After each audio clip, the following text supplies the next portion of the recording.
Hi, this is Anupama Solanki and you're watching me, Tele Khazana.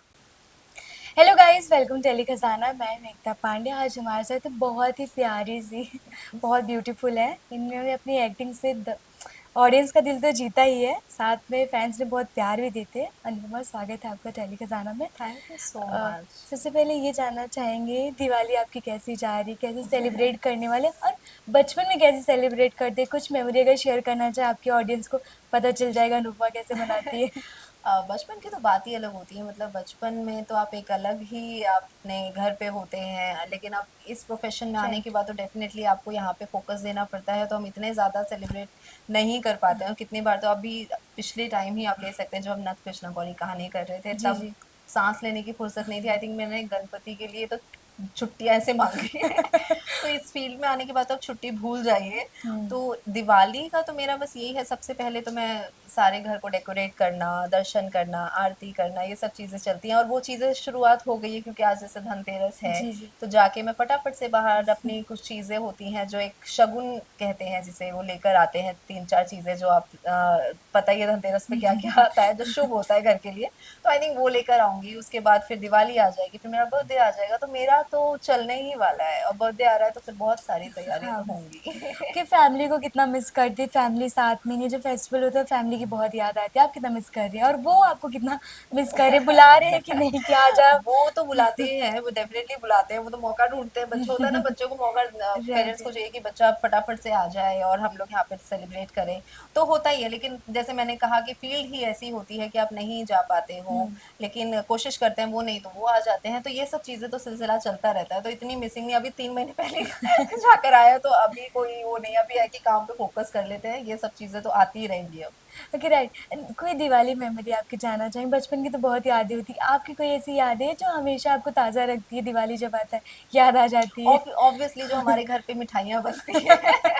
अभी मैं sweets बहुत कम खाती हूँ, अदरवाइज उस टाइम पर मैं बहुत ज़्यादा स्वीट्स खाती थी जो घर पे मम्मा बनाते थे। हम लोग, मतलब होता है ना, घर की बात ही अलग होती है, तो हम लोग वो सब खाते थे। और पटाखों के लिए सबसे पहले आप रेडी होके सज धज के आप फटाफट भाई के साथ फटाफट से जलाओ। जितना वो तो बम जलाएगा, मैं तो भाग जाती थी। तो वो मैं तो फुलझड़ी और चक्री और अनार, हम लड़कियां तो उन्हीं में रहती हैं, तो हम लोग की राइट तो वही परियों वाली जिंदगी होती है। तो सब लोग रिलेट करेंगे जो लड़कियां होंगी। राइट।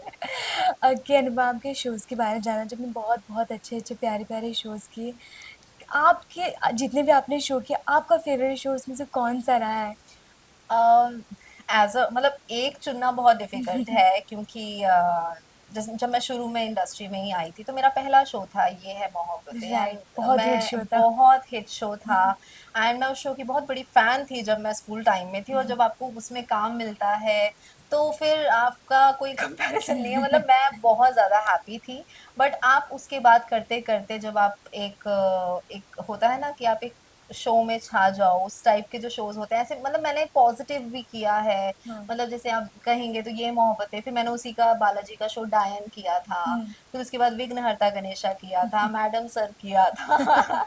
तो ऐसे ऐसे जो है, फिर नथ किया और विंध्या सरकार। तो मतलब ऐसे इतने सारे शोज हो जाते हैं ना कि एक को चुनना बहुत डिफिकल्ट होता है। लेकिन नथ में जैसे सबको मालूम है कि वो एक शो बहुत ही पॉपुलर रहा है और इतना जनता का प्यार मिला है, तो मेरे लिए एक सॉफ्ट हार्टेड वो एक शो है।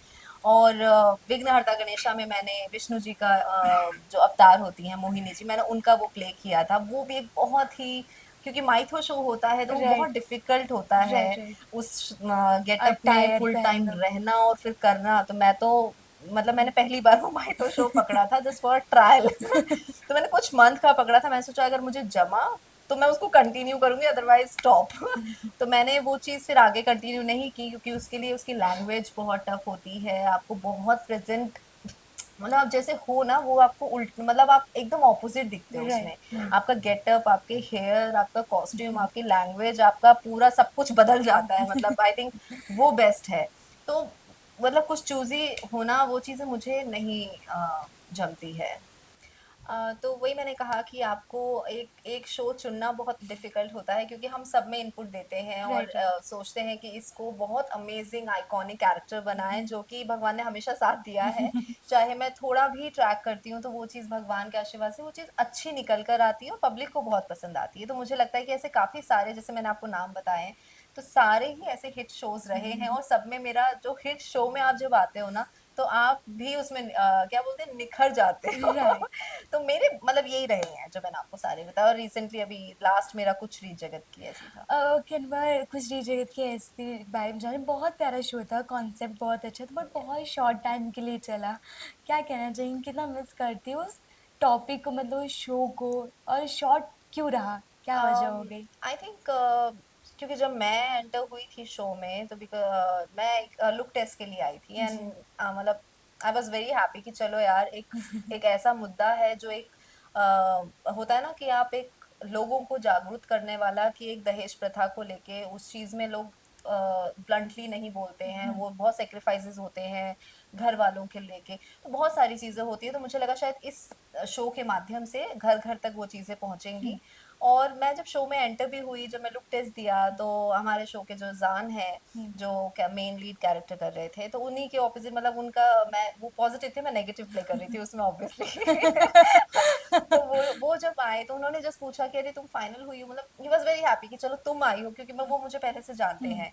तो मैंने बोला यार अभी नहीं पता, अभी मैं जस्ट लुक टेस्ट के लिए आई हूँ, जस्ट देखो क्या होता है। एंड जस्ट मैंने वर्बली पूछा भी कि कैसा चल रहा है शो, मेरा आना सही है नहीं है, तो जनरली मैं जान रही थी क्योंकि मैं नथ शो कर आ रही थी, तो मैंने सोचा कि कुछ ऐसा ही अच्छा एक टॉप ऑफ द वर्ल्ड वाला शो मैं चुनूं। लेकिन उन्होंने बोला नहीं अच्छा तो चल रहा है, टीआरपी उन्होंने बताया था उस टाइम ही कम थी टीआरपी इनकी, हम्म, और वही सिचुएशन जा रही थी जो नहीं लोगों को घर घर में पहुंच रहा था। हम्म, तो होता है कि उन्होंने बोला चलो क्या पता तुम आओ तो वो चीजें हो जाएं, क्योंकि हम्म, एक शो में हमारे शो में होता है ना कि एक होता है टिपिकल जो सास बहू और एक हीरो रहते हैं, एक विलन रहती है। हम्म, तो जब उनके शो में विलन ही नहीं थी तो जब मैं आई तब तक वो शो ऑलमोस्ट जा चुका था।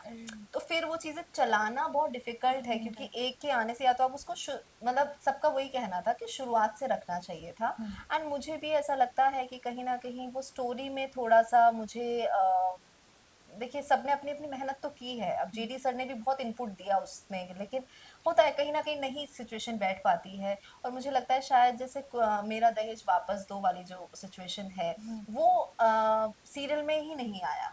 हाँ, अब प्रोमो वो तक ही रहा। हाँ वो प्रोमो तक ही रहा, जब तक आप शो मतलब शो में ही नहीं दिखाएंगे तब तक आई डोंट थिंक सो कि कोई भी पब्लिक कनेक्ट कर पाएगी। तो मेरे को लगता है ये शायद उसका ड्रॉबैक हो गया होगा कि वो प्रोमो में रह गया, वो आना चाहिए था, और जब आने का टाइम आया तब लास्ट डे ही वो शूट हुआ है कि उसने दहेज वापस मांगा है, तो वो मुझे लगता है वो मिसिंग था। अदरवाइज शो का कंसेप्ट, एक्टर्स सब लोग इतने फैबुलस थे, प्रोड्यूसर हमारे इतने अच्छे हैं जेडी सर, तो उनके साथ मतलब इतने डाउन टू अर्थ, उन्होंने जब मुझे ब्रीफ भी किया मतलब कैन यू इमेजिन कि प्रोड्यूसर ब्रीफ कर रहे हैं आपको। तो वो चीज राइट। वो कितने डाउन टू अर्थ हैं। फर्स्ट जब वीडियो कॉल पे उन्होंने हमारे डायरेक्टर सर के थ्रू बात हुई थी तो उन्होंने बताया ऑल वेल, मैं बोला यस यस ऑल वेल। तो ऐसे ही अगर प्रोड्यूसर्स होते हैं तो फिर आपका बहुत अच्छा एक एनवायरनमेंट भी बनता है एंड उनका होता है कि नई आई है हमारे सेट पे, वो बहुत ही कंफर्टेबल हो जाए। हम्म, तो सबका डायरेक्टर भी हमारे बहुत अच्छे थे, संजय सर थे, तो सबने इतना अच्छा दिया है, लेकिन होता है भगवान की इच्छा नहीं होगी कि वो कंटिन्यू हो, लेकिन चलो रिश्ते तो अच्छे बन के निकले हैं, तो बिल्कुल। आई एम हैप्पी कि चलो कहीं वहां से नहीं तो यहाँ से सही।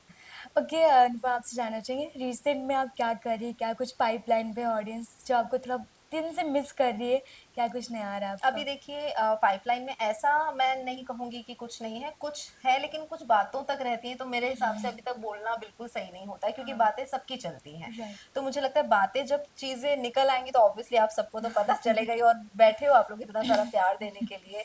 और मतलब जैसे मैंने अभी जितने भी शोज किए हैं, मैंने चाहे पॉजिटिव भी और नेगेटिव भी, अभी मेरा ये तो चलो ग्रे शेड बोल सकते हैं हमारा जो मेरा नथ में था, सॉरी रीत। रीत, कुछ रीत में था, नैनी कैरेक्टर जो था वो थोड़ा ग्रे बोल सकते हैं क्योंकि वो पूरी वैम्पिश नहीं थी। हम्म। मैं वैम्पिश का अगर नाम दूंगी तो वो नथ में दूंगी कि मैंने कृष्णा मतलब चाहत का मैं जीना हराम कर रखा था, मैंने क्या क्या नहीं किया। सिलेंडर विलेंडर सब घर वूर सब जला दिया, जितना मुझसे वर्स्ट हो सकता था उसको मारने तक का प्लान कर लिया, तो आई थिंक वो वैम्प पूरा टिपिकल वैम्प हो गया। इसमें मेरा ग्रे शेड था, मतलब कि हाँ मेरा प्यार है तो मेरा ही रहेगा, बस वैसी वाली सिचुएशन। तो ऐसा ही मैं कुछ इंटरेस्टिंग ढूंढ रही हूँ, जब वो मिलेगा तो फिर आते हैं शोज, लेकिन कई बार आपको नहीं जमता या कई बार उनको नहीं जमता। तो हम्म। ये दोनों तरफ से चलता रहता है सिलसिला, और जब क्रैक होगा तो फिर बहुत अमेजिंग होगा, क्योंकि मैं थोड़ी चूजी तो हूँ। हाँ।